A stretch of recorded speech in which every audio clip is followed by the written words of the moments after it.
กราบสบายดีเบิร์ดสู่ครูสู่คนที่เขามาเบิงมาชมสองของเฮาอีกครั้งสำหรับวันนี้คอยกับผ้าน้องชาย2 คนแล้วก็เมียขึ้นไปทางเส้นทางเพราะว่าเส้นทางนี่มันหกหลายเนาะทางที่เฮาเข้าให้ที่เฮาทางไว้ไก่ผู้เขาสิผ้ามาทางเส้นทางไปก่อนเพราะว่าช่วงนี้นี่เฮาต้องได้ไปตลอดแหละคือเฮาเสียหญ้าให้ต้องได้ไปแล้วโอเคมันจะทุกคนติดตามเบิ่งตามชมของพวกเฮาได้ใน1 วันนี้เขาเริ่มทางแมนอันนี้จากนี้ขึ้นไปเพราะว่าทางที่เขาย่างไปนี่แมนเส้นทางลวงแบบว่าหลายคนย่างจากนี้ขึ้นไปแม้แต่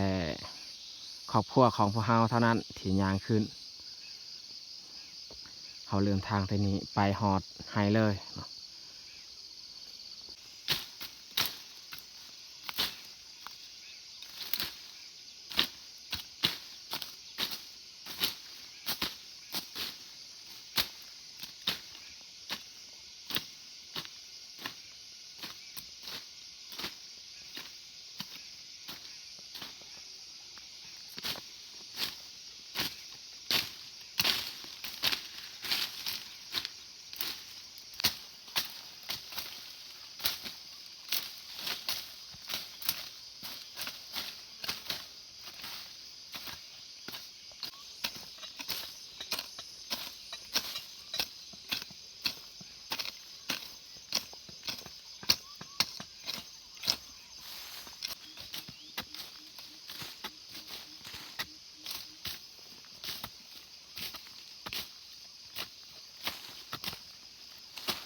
ตอนนี้พอเฮาทางเส้นทางก็ได้20 ปลายกว่าเมตรแล้ว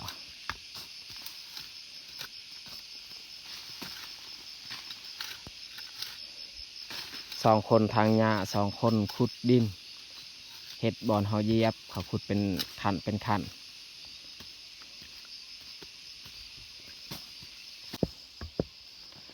คันสมัยก่อนนี่แมนเข้าทาง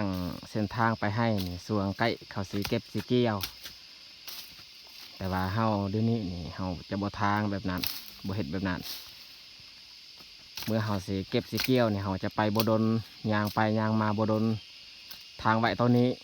เสื่องเฮาย่างไปย่างมาตลอดจนฮอดมือเฮาเก็บเฮาเกี่ยวตอนนี้พอเฮาทางกับฮอดสวนมันเขาเจ้าแล้วบอนสวนมันอันนี้เขาก็ทางบ่นักดอกเพราะว่ามันบ่ได้หกปานใด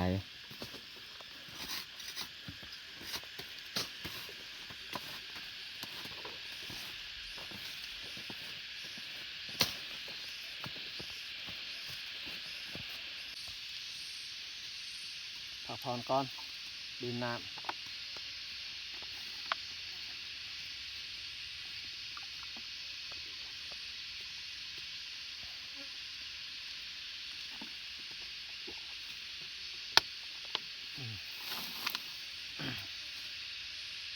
อันนี้คือแคมสวนมันแต่ว่าบนนี้นี่หญ้าหกขนาดถ้าว่าเฮาทางบ่งามบ่ละเอียดเวลาฮอดช่วงหน้าฝนนี่มีทากต้องได้ทางให้ละเอียดแน่แล้วก็หญ้าที่เฮาทางบ่ละเอียดก็เอาเหล็กแวกมาขูดอีกมาเสียยังอีก2-3 ขั้นเป็นขั้นตอนบอนที่เขาจะทางแบบว่านักแน่ อันนี้บอนคอยอันนี้ก็มีส่วนมันอีกแล้วก็ใกล้ส่วนมันไปพุ่นอีกเอาทางต่อจนหอดไทย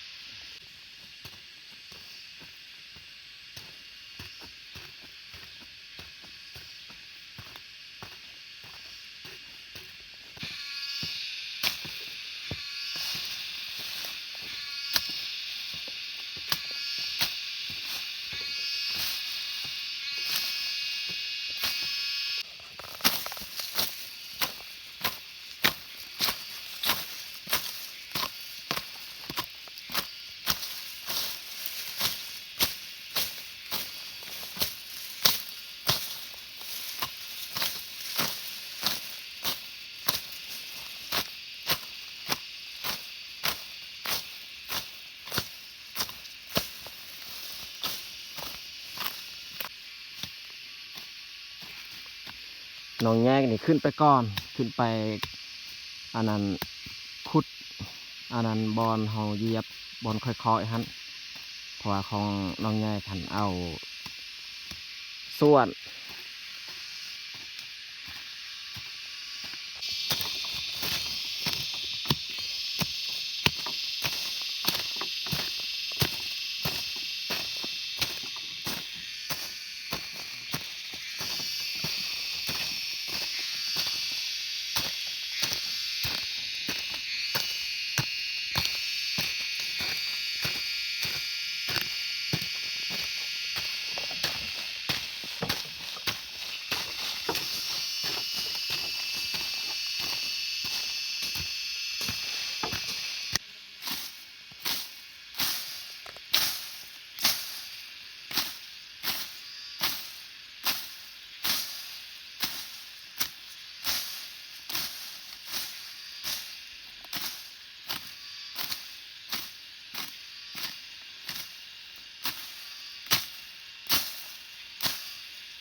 จากนี้ไปในส่วนมันจนหอดเบื้องนั้นแล้วก็มีอีกต่อบอลหนึ่งอีกบอลที่เราจะทางต่อจนหอดไทย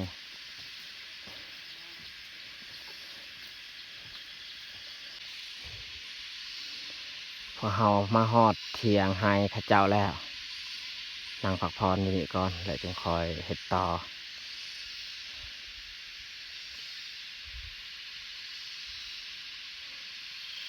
อันนี้มันไทยเบิดเขาจะปลูกแต่ว่าเขาบ่ได้ลกเอาไปขายเพราะว่าราคามันต่ำหลายบางทีปีต่อไปอีกเขาสิเบิ่งว่าราคามันจะขึ้นเขาสิลกเอาไปขาย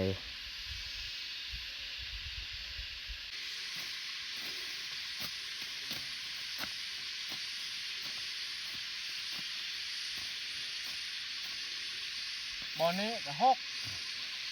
ทางมาแต่คุณบ่ไปบ่มาเพราะว่านี่ก็แมนให้ปีกายให้ของกระเจ้าเขาปลูกมันแต่แบบเขาลกมันแล้วโอ้ยน้องแง่อยู่เถิงน้องแง่ขึ้นไปขุดก้อนเพราะว่าบอลนี้เป็นบอลที่ดินค่อนข้างเพียงเขาบ่ต้องขุดจะหาท่าซื้อหรือเปล่าเอาเสียหญ้าบอลนี้บอลที่เขาขุดเนี่ยมันบอลที่ค่อนข้างเฮลซันขุดเอาเพื่อสบายเขาเหยียบเวลาช่วงหน้าฝน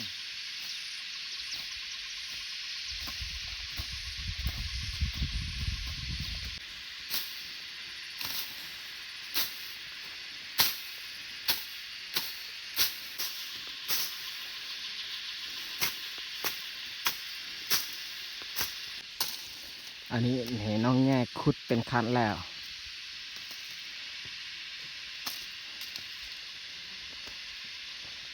บนนี้บ่หกแล้วเพราะว่ามันถึกไฟไหม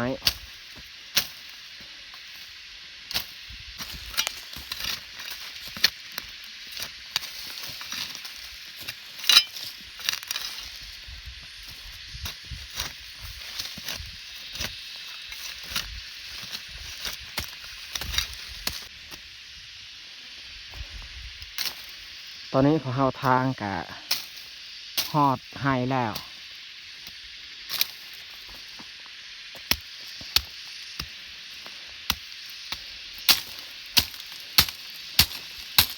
มันจะสีเข้าไปเบิ้งเขาให้โอ้เขาให้นี่กำลังขึ้นแต่ว่าเนี้ยก็ขึ้นหลายโดยเฉพาะนี่มันแคบขึ้นไวขนาด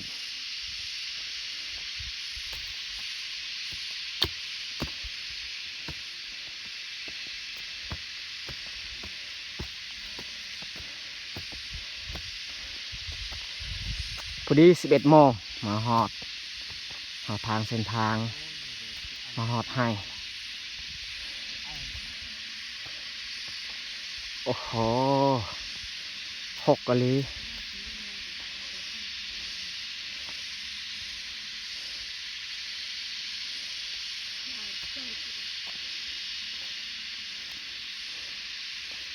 เข้าไปพักผ่อนเพียงก่อน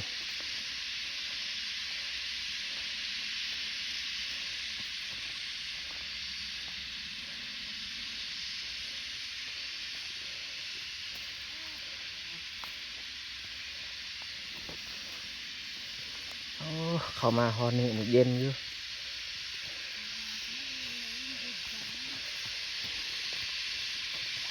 สังกะสี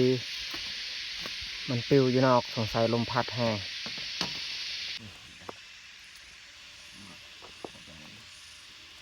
ตอนนี้พวกเขากะนั่งพักผ่อนรู้สึกเย็นมานั่งพักผ่อนอยู่เทียงน้องชาย2 คนกันนอนเย็นดีอยู่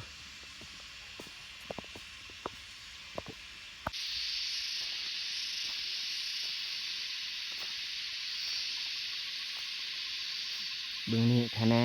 มันโมโหกปานใด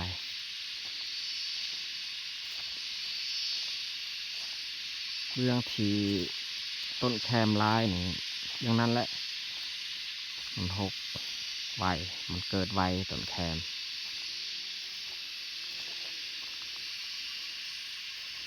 เบื้องที่บุมีหญ้าแต่เฮาเบิ้งนี่งามมันจะต้นเขา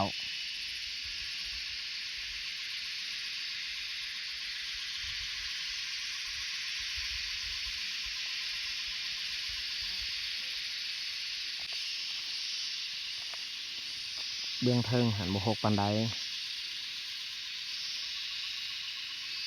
เบื้องที่6 ชุดนี่แมนเบื้องเทียงไฮ6ประมาณท้ายเดือน5พอดีเอามาเสียหญ้าให้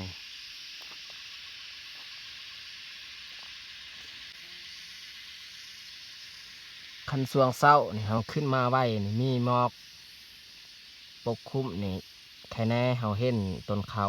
แต่ว่าตอนนี้มันแดดแห้งต้นเขานี่เขาอาจจะบ่เห็นง่าย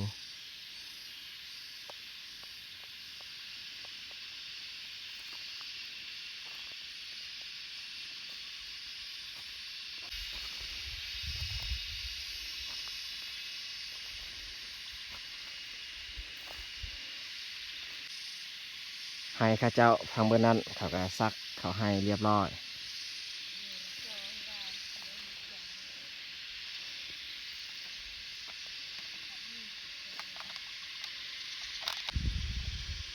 พวกเขาก็ออกจากเทียงไฮ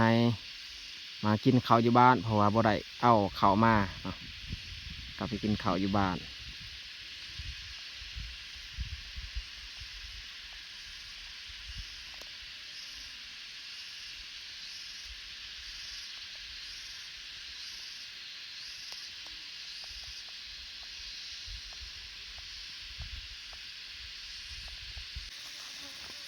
ทางก็งามย่างไปย่างมาก็สะดวกและบัดนี้ก็คือแต่ก่อนทางยัง6เดี๋ยวนี้ทาง8แล้ว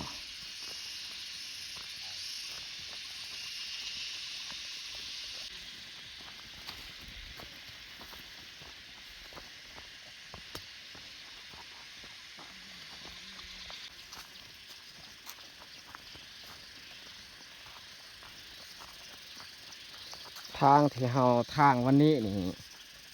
เฮาใส่จนฮอดมือเก็บเกี่ยวเฮายางไปยางมาเฮาจะบ่ได้ทางอีกทางแต่เทื่อเดียวนี่แหละจนฮอดเก็บเกี่ยวเลย